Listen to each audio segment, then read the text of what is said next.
বিসমিল্লাহির রহমানির রহিম। আসসালামু আলাইকুম। আমরা আজকে আমাদের আল খিদমা ফাউন্ডেশন থেকে আল খিদমা ফাউন্ডেশনের লক্ষ্য এবং উদ্দেশ্য নিয়ে কথা বলবো। তো আমাদের উদ্দেশ্য হচ্ছে একটাই, সেটা হচ্ছে মহান আল্লাহ তাআলার সন্তুষ্টি অর্জন করা। এবং আমাদের যেগুলো লক্ষ্য আছে সেগুলো হচ্ছে সমাজের মাঝে ইসলামী শিক্ষার প্রসার ঘটানো। অর্থাৎ আমাদের এলাকা ভিত্তিক বিভিন্ন মসজিদ আছে যেগুলোতে মক্তব সিস্টেম চালু আছে, এবং অধিকাংশ মসজিদ আছে যেগুলোতে মক্তব সিস্টেম চালু নেই। তো আমরা চাচ্ছি যেসব মসজিদে মক্তব সিস্টেম চালু নেই সেগুলোতে মক্তব সিস্টেম চালু করব, যাতে শিশুরা ছোটোবেলা থেকেই কোরআন শিক্ষার দিকে ধাবিত হয়। এবং আমাদের আরেকটা লক্ষ্য হচ্ছে যে সমাজে অসহায়, দরিদ্র এবং অবহেলিত মানুষের জীবনমান উন্নয়নের ভূমিকা রাখব।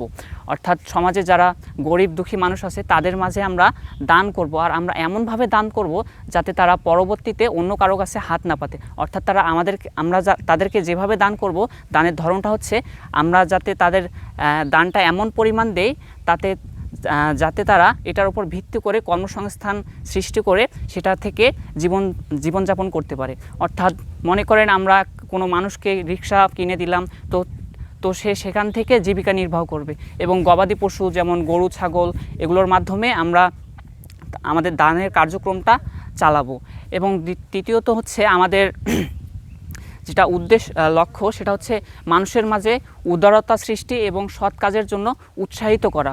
অর্থাৎ উদারতা সৃষ্টি এবং সৎ কাজের মাঝে উৎসাহিত করা মানে হচ্ছে আমরা অনেক মানুষ আছে যারা সমাজের মধ্যে ভালো কাজ করে কিন্তু তাদেরকে কেউ উৎসাহ করে না, তাদেরকে কেউ সাপোর্ট দেয় না, কিন্তু এর জন্য তারা ধীরে ধীরে তাদের এই ভালো কাজটা থেকে দিন দিন পিছিয়ে যাচ্ছে। তো আমরা চাচ্ছি যে তারা আমাদের সাথে এক হয়ে আমরা একসাথে কাজ করব, তাহলে আমরা আমাদের সমাজ থেকে গরিব দুঃখী অসহায় মানুষদের সবাই একসাথে মিলে সাহায্য সহযোগিতা করতে পারবো। এবং আমাদের বর্তমান সমাজে যারা গরিব, ধনী লোক, বড়লোক আছে, তারা কিন্তু তাদের যে পরিমাণ জাকাত দেওয়ার কথা তারা সে পরিমাণ জাকাত দেয় না। এর কারণে আমাদের সমাজের মধ্যে নানা রকম অনিয়ম, নানা রকম অন্যায় কাজ দিন দিন বেড়ে যাচ্ছে। তো আমরা যুবকরা যদি এই উদ্দেশ্যটা নিয়ে সামনে না আগাই, ভালো উদ্দেশ্য নিয়ে, তাহলে দিন দিন সমাজটা আরও ধ্বংস হয়ে যাবে। অর্থাৎ সমাজের মধ্যে চুরি, অশ্লীলতা, যত খারাপ কাজ আছে সব দিন দিন বাড়তে যাবে। তো আমরা এই উদ্দেশ্য, ভালো একটি লক্ষ্য নিয়ে সামনে আগাইতে চাচ্ছি।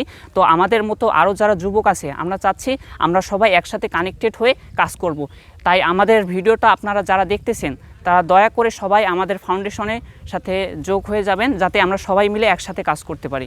এবং আর যারা আলেম আছে, আমাদের ভিডিওটা যারা দেখতেছে, আমাদের মধ্যে যারা আলেম আছে, তো আমরা চাচ্ছি সেই আলেম ভাইয়েরা আমরা একসাথে হয়ে তারা যেন দাওয়াতি কার্যক্রমটা চালু করে, যাতে আপনারা যে এলাকায় থাকেন না কেন আপনার এলাকাকে আগে বাঁচাইতে হবে। তো আপনাদের এলাকায় যেসব যুবক আছে, তো আমরা চাচ্ছি আপনারা সেই যুবকদেরকে দিনের পথে কিভাবে নেওয়া যায় দাওয়াতি কার্যক্রমের মাধ্যমে আপনারা সেই দাওয়াতি কার্যক্রমটা চালাবেন।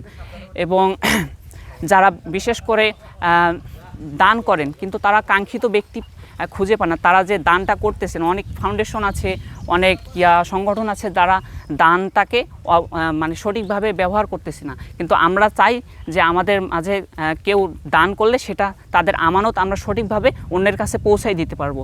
তো এগুলো হচ্ছে আমাদের ফাউন্ডেশনের লক্ষ্য। আর আমাদের উদ্দেশ্য প্রথমেই বললাম একটাই, সেটা হচ্ছে মহান আল্লাহ তাআলার সন্তুষ্ট অর্জন করা। তো আজকের ভিডিও এখান থেকে, ভালো থাকবেন, সুস্থ থাকবেন, আল্লাহ হাফেজ, আসসালামু আলাইকুম।